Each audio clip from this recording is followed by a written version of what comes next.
If I told you I could give you just 5 exercises to do that would undo a lot of the common issues a lot of us have, aches and pains in our back, our shoulders, our knees, our ankles, what would they be? The worst exercises you're still doing might be holding you back more than you think. You head to the gym with the best intentions, ready to build strength, gain muscle, and see real results.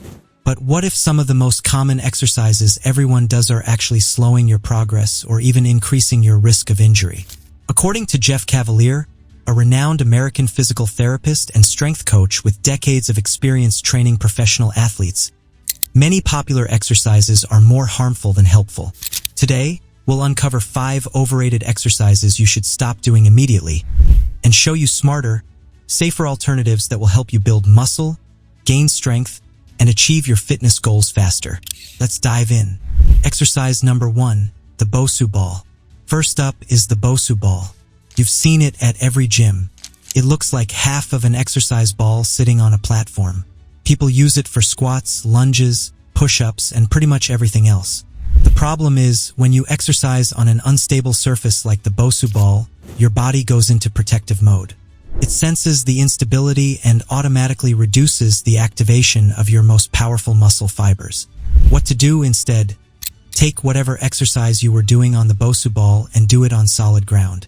If you want to challenge your core and stability, try single leg variations or add pauses at the bottom of your movements. You'll get better muscle activation and actually see the strength gains you're working for.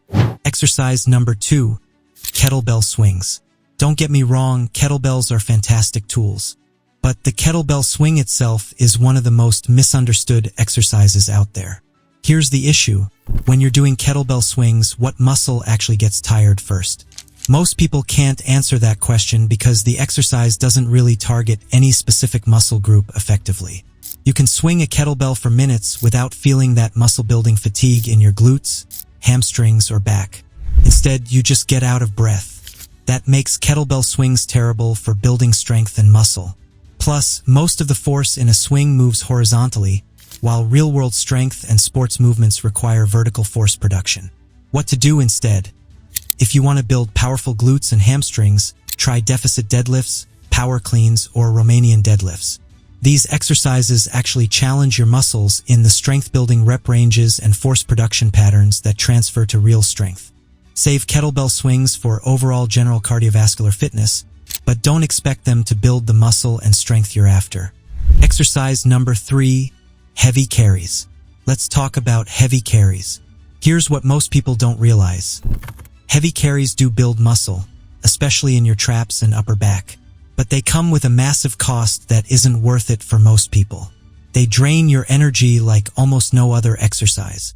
That means less energy for all the other exercises in your workout that could be building muscle more effectively. Plus, heavy carries aren't as athletic as they seem. You're essentially just holding weight and shuffling forward. That's not building the dynamic movement patterns that make you stronger in real life. What to do instead? Focus on dynamic movements that train your muscles through full ranges of motion. Deadlifts, rows, shrugs, and overhead presses will build more muscle and strength while giving you better bang for your energy buck. Exercise number 4, bicycle abs. Now let's tackle one of the most popular of exercises, bicycle abs. You've probably done thousands of these lying on your back, bringing your elbow to your opposite knee. While bicycle abs aren't completely useless, they have 2 major problems that limit their effectiveness for building strong, defined abs. First, they don't stretch your muscles much.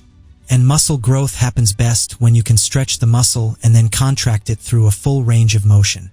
Bicycle abs keep your abs in a shortened position the entire time. Second, how do you make bicycle abs harder once you get good at them? If you can already do them for more than 90 seconds, you're just building endurance, not strength or muscle size. This is the progression problem. With most effective exercises, you can add weight or make them harder over time. With bicycle abs, you're stuck doing more and more reps for diminishing returns.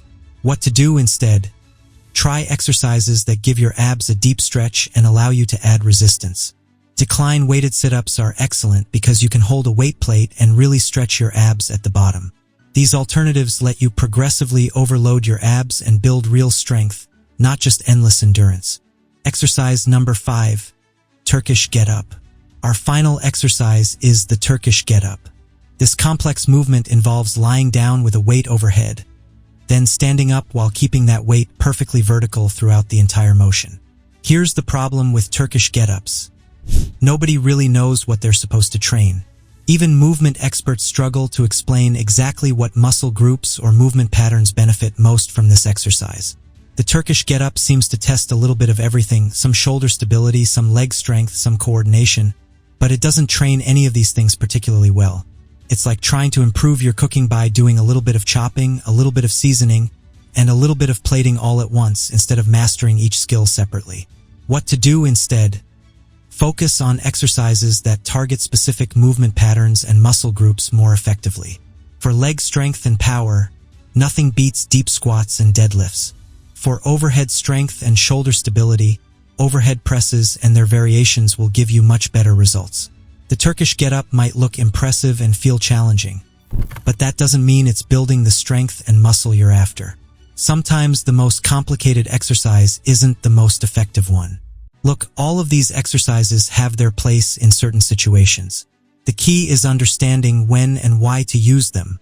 The alternatives we have shared focus on progressive overload, full range of motion, and targeting specific muscle groups effectively.